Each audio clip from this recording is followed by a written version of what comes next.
Ya.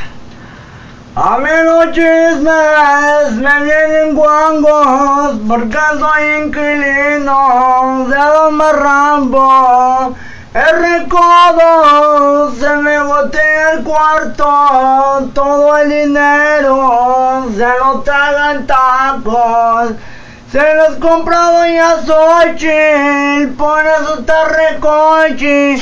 El pinche Marrambo está repanzón. Bien, guau. Se va de fiesta, al regresar lo regaña su vieja porque se puso a tomar.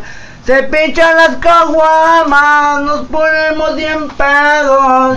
Y el Marrambo de tantos frijoles se le salen los pedos.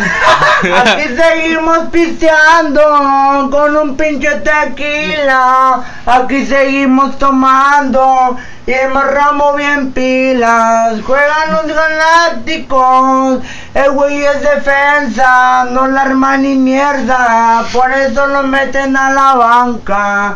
Seguimos pisteando, seguimos brindando, en la pinche borrachera seguimos pisteando.